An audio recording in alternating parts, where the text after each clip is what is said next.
Welcome back to part 6, the last part of this experiment using my inverted free agents database, which you can download still from the Steam Workshop. It's in the description below. Decided that this will be the last one. There hasn't been quite as much interest in this series, understandably so, because it's similar to the last one. And I wanted to get one out as soon as possible because I said to everyone I would. So I've kept that promise. But at the same time, maybe if I'd left it a bit longer, then perhaps you guys would have been a bit more enthusiastic about it and would have done it for a bit longer. But it does mean I've got this out the way, this part 6, when it's out the way, once it's done, then I'll think of another experiment to do. So if you've got any ideas for me, I've had plenty of people tweeting me, plenty of people coming up with ideas. It's been great. And some of them have influenced these sort of experiments that I've done. But if you've got any more ideas, put them in the comment section below or tweet me. Get in touch with me and let me know. And I'll consider them. Obviously I can't do everything. Some ideas are very good ideas, but sometimes aren't actually that possible or may not turn out to be particularly interesting. A bit like the San Marino, Messi and Ronaldo idea. I actually did it. I made Ronaldo and Messi sort of 18-year-old San Marino players, and not much happened. So, like, they both got about 50 caps with San Marino and 10 goals, and the nation rating didn't go up very much, so there wasn't much point publishing that video. I'm not going to upload videos for the sake of it. Now in this last part then, I'm going to just do an overview of the last 10 seasons. We've holidayed to 2032. So as ever, as usual, we're going to start with the Conference South and work our way up, but we're going to look at the recent winners.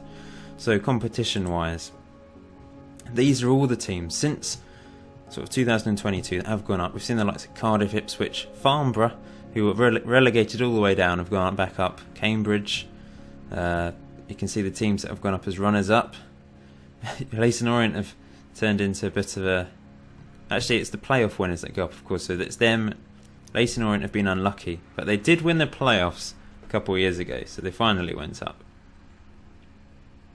So let's go up to the Conference North and look at the winners. So we've seen the likes of Derby go up. Leeds have finally gone up. Sheffield United, Crewe. Barnsley have won the playoffs, but Nuneaton. Some interesting winners in there. The conference. So, let's look at the recent conference just to see what's happened. So Derby, champions, and Aston Villa going up in the playoffs. So Aston Villa all the way down in the conference still. Who else have we got down here? Fulham, Sheffield United and Wednesday. But the recent winners, we've seen, Ipswich, Rotherham, Millwall go up. A mix of teams that generally championship teams or low down Premier League teams, interestingly. League 2 then. These are the recent winners. We've seen Watford, Huddersfield, once again championship teams. Unlike, we've got Colwyn Bay going up there. They're not a championship team, but a lot of championship teams there. Runners up and third place, obviously getting promoted as well from this division. We've got Norwich in there and Ipswich, Blackburn, Middlesbrough, but some other lower down traditional League 2 / conference teams like Boston United and Torquay. Basingstoke have gone up this season, along with playoff winners Cheltenham. We've got Bradford PA going back up, and Bromley and Hemel Hempstead. Some of these teams that were in the top division to start with, now down in League 2. Hemel Hempstead are in League 2 in fact. They've been gradually making their way down and have become a League 1 or League 2 team now, yo-yoing between. So it's not quite as much of a drastic drop as the last series, where a lot of these teams went all the way down and stayed down. A few stayed up, but there wasn't many.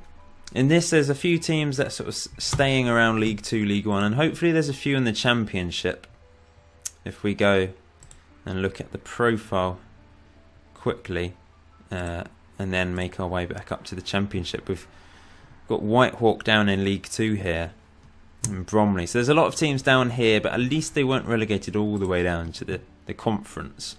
So that's a bit of a blessing compared to last time. But Whitehawk had a lot of years in the Championship before finally making their way down the divisions.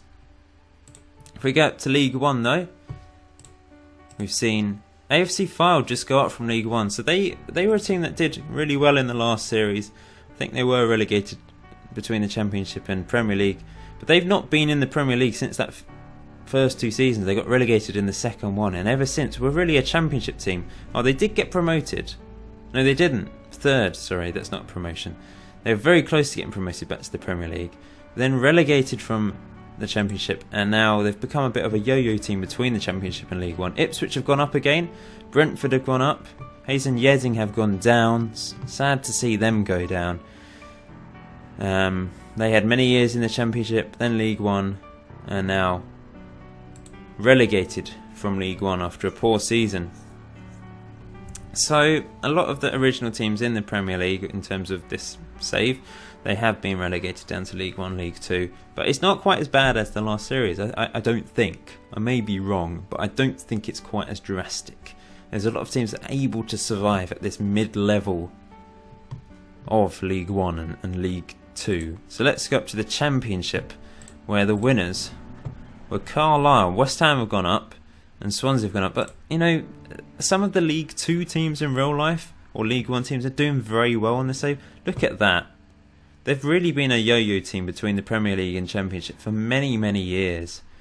4 relegations there. They've had 4 promotions in total.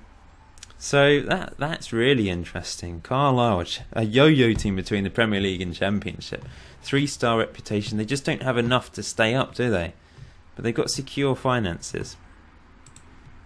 And 3-star reputation, which is good. West Ham finishing above a local team, Chelmsford City there. Ryan Gary is in charge of the team. But they've had quite a few years in the Premier League, were relegated and are back again. They're rich, 3-star reputation. Chelmsford have been a yo-yo team throughout the whole of the series. In fact, look at this. They've not been below, 6th in the Championship for the whole time. So that is very successful. Well done to Chelmsford City. They had quite a few years in the top division. Gary O'Neill's in charge. Relegated, promoted. Stayed Premier League 3 years. Relegated, promoted, relegated, and just missed out on promotion this season. They've been unlucky. They've done well in total, though, to not finish below 6th place. They're a top Championship / bottom Premier League team, so they've done well to stay up there. Oxford City have sort of stayed around the Championship quite a bit, I think. I think they've been stuck there they've been up and down between the Premier League as well. So there's a lot of teams that are going up and down between them, which is nice to see that they've had some sort of success. At the end of the last series, we saw them pretty much all relegated from the top division. Liverpool are down here in 13th. Have they been promoted out of the Championship at all? No, they've become a Championship team. Wow. So not everyone has dominated. Everton as well.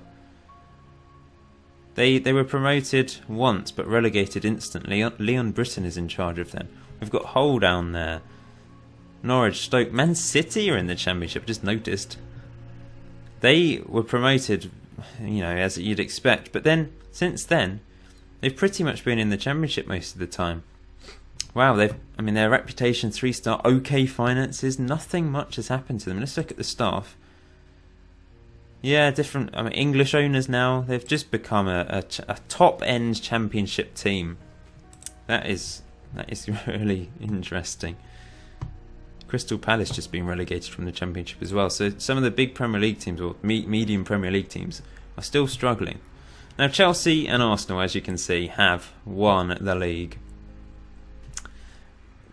every single time between them since they were promoted back to the Premier League. So they've become the dominant force in England. Man United have been runners-up once, but we've also seen St Albans and Shrewsbury this season be runners-up. And third place is a good mix of teams. Shrewsbury, Stockport, Oxford City all the way up there. Peterborough as well. Southend, so that's a nice mix. But it really is about Chelsea and Arsenal, isn't it? Relegated this season, Staines, QPR, Stockport. Other teams up here, Southampton are up there. They've pretty much been in the Premier League most of the time since going back up. Southend have been in the Premier League for a long time, since they were promoted in 2016-17 season. So they've become a good dominant force in the Premier League. Not dominant, but they've sustained themselves, haven't they? Same with Tamworth, I think. Let's have a look at Tamworth. Yeah, they were relegated once, and that's it. They were promoted towards the start of this series, and have only been relegated once ever since. Ebbsfleet, let's have a look at them. They've been up and down. Wow, this is cute. This is great, isn't it? Bradford are up there. They've been up there most of the time as well. Lowestoft, of course, have been one of the most successful, if not the most successful team. They've been in the Premier League the whole time. We didn't see that last time. No single team managed to stay up the whole time. But Lowestoft have managed that. That is brilliant. Let's look at what they've won. Competitions. They've won 3 Premier League titles right at the start. 3rd place of the FA Cup, runner-up of the Capital One Cup. Oh no, winner of the Capital One Cup early on as well. Runners-up of the Community Shield 3 times. But they've been a very good team, haven't they? Well done to Lowestoft. Vote for your team of the series, sort of from the top 2 divisions, Premier League and Championship, the teams that started there. Vote for your top team of the tournament in the comment section below. St Albans have done well as well, I think. Yeah, they've only been relegated once. So there's a few teams that have done extraordinarily well. Bristol Rovers got promoted and have stayed ever since. And I think Shrewsbury have as well. Yep, they've done the same. So well done to those guys. But we're just going to look at the England team actually. And see what's going on there. The top teams, Chelsea, Arsenal, Shrewsbury, Peterborough, Man United and Spurs. This is the manager, he's Ukrainian. The top player is a Barcelona player, Stuart Westlake, a fullback. And then Lee Hoyle of Peterborough, who's obviously a regen. They're all regens now, of course. It's 2032. But this is the team. There's a mix of teams in there. Watford, Carlisle, Barcelona, Oxford City, Staines. This is a good variety. Shrewsbury, Staines again, West Ham, Southampton, Arsenal, Chelsea, Ebbsfleet, St Albans, Shrewsbury, St Albans, Stockport. The front line for England: Ebbsfleet, St Albans, Shrewsbury, St Albans and Stockport. That is fantastic to see. Loads of defensive players in there, all the way down to there in fact. That's weird. But wow. That is brilliant. Let's look at the FA Cup winners of recent years. That's the wrong one, I think. The FFA Cup, we don't want that. The English FA Cup. So, West Brom have just won it. But look at this. This is a good mix of teams. Well, since we last left it, Spurs, Chelsea won it twice. Wrexham, Chelsea, Bristol Rovers, Shrewsbury, Peterborough, Shrewsbury again, and West Brom. Wow, Shrewsbury have won it twice. Bristol Rovers won it again. That was their 3rd time. Wrexham have won it as well, and Peterborough and West Brom. I mean, since Chelsea won it in 2027, you wouldn't say a really big English team in real life has won it. Arsenal have been runners-up 4 times. Spurs have been runners-up a couple times and won it once. Let's go down to the Capital One Cup. Bristol Rovers won it this year as St Albans runners-up. Bit more of a dominance from Chelsea there. Arsenal and Tottenham have won it. Staines have won it though. Shrewsbury runners-up. We've got Bradford, Lowestoft, Tamworth. Community Shield. Those are the winners. Shrewsbury won it this year, ending a run of traditional English dominant teams there. Johnston's Paint Trophy, that's going to be a nice mix of teams. We've got Liverpool and QPR winning it there, and Hull, Palace. But we've got AFC Fylde win it a couple times. And the English FA Trophy, a real mix. I mean, mainly Championship teams there. Aston Villa and Newcastle as well. Where are Newcastle? Didn't even look at them. I didn't see where they were. They're in the conference. They've become a conference team. They've not been promoted out of the conference. Wow. They finished 2nd once and obviously don't win the playoffs. That is mental. What's happened to Newcastle? They've really, really struggled. And I wonder if they're still playing at St James's in the conference. They've been there so long. Let's look at the facilities quickly. Yeah, they're still playing there, which is brilliant. What are they getting at home? They're getting 37,000 people turning up in the conference. 38,000.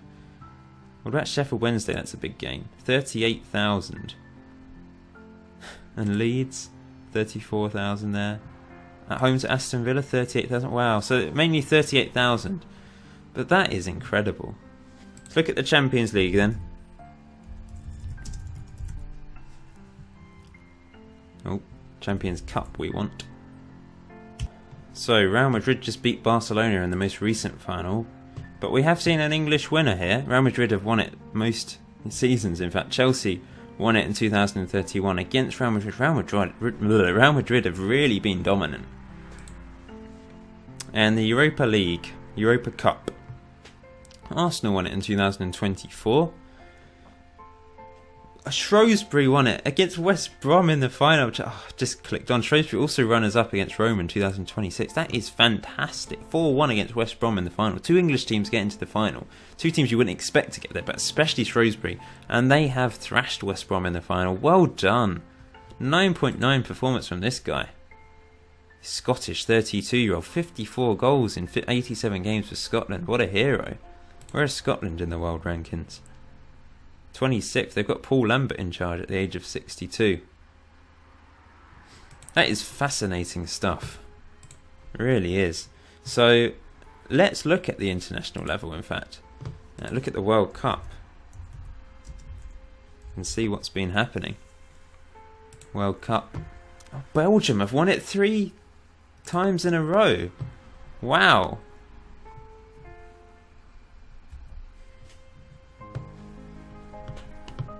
Cool, that's amazing. That really is. Let's have a look at this Belgium team then. Are only second in the world rankings at the moment. Slaven Bilic in charge. Let's look at their top player, Robin Martins of Atletico Madrid. Cool, he does look good. Who else have they got? This guy. They've got a Real Madrid player and PSG player in there. Yeah, they've got some rather good players, haven't they? Courtois still there, is at Juventus, and Yuri Tielemans as well. Is at Valencia. So let's look at those. Those are real life players, of course. Let's have a look at them. Courtois, 40 years old. He's got 207 caps for Belgium. Oh my, that is ridiculous. Mental from Courtois. I mean, this isn't relevant to our series at all. Apart from he did move to Juventus on a free, of course, at the start. And he's been... Oh no, he didn't. He moved to this team. He moved to Troyes in France. He went to League 2 level on a free at the start of this save. That is bizarre. Then eventually Juventus bought him after 3 seasons. And he's been there ever since and stacked up 1 million caps. Blimey. Oh yeah, we're going to look at Yuri. We're going to look at Yuri. My main man on my West Ham save. Oh, I love him. 119 caps, only 12 goals. He's not really a goal scorer on this save. I've managed to get him up to 17 finishing on my one, trained him up. And he's got much better physicals, but he's 35 now, of course. So, wow. Bit off topic there, but, you know, that's amazing. Look at the Euros as well, I think. So Belgium haven't been dominant in Europe, though. France have, and Portugal have won it recently. England have been runners-up. So that's pretty interesting. European Championship qualifying. Don't really need to know about this, do we? But let's look at World Player of the Year. Just wanted to see if there's any sort of English teams in there. We've got a couple of players from England here. We've got these guys at Chelsea, but Raheem Sterling of Atletico Madrid finishing 3rd and 2nd and then winning it at the age of 35. He's won World Player of the Year at Atletico Madrid. He's got 182 caps, 71 goals. What the hell? What the hell? That's amazing. What is going on? This is a save. It's broken. I can't see him getting 182 caps for England and 71 goals. He's good, but he's not going to be that good, surely. That is just mental. Wow. I'm lost for words now. We've got a Stuttgart player winning World Player of the Year in this one. Then it's Benfica and Atletico. Some teams that you wouldn't expect to be in there. Let's look at the richest clubs in the world then. Chelsea are top, as we saw in the last episode, only just above Real Madrid. We've got Arsenal up there, Tottenham, Man United. But then we've got Peterborough, Shrewsbury and West Brom of all teams. Bristol Rovers, I think West Brom were the 4th team to make it back up, weren't they? 5th or something like that. Which maybe explains why they're so high. Tamworth down in 35th. That is amazing. Oh, I do like this. Good stuff, good stuff. I think that's pretty much the end of the series. But thank you for watching. Please leave a like if you've enjoyed the series. I've enjoyed this last episode a lot, mainly because I've seen Courtois with 207 caps and Raheem Sterling with 181. That's just mental. But really, thank you for watching. I'll be doing a new experiment at some point soon. I'll try and make it ultra interesting for you guys. If I find it interesting, then I know you are. So that's what I need to do. So, yep, I'll see you soon, guys. Please check out all the other series on my channel. And don't forget to hit that subscribe button if you haven't done so already.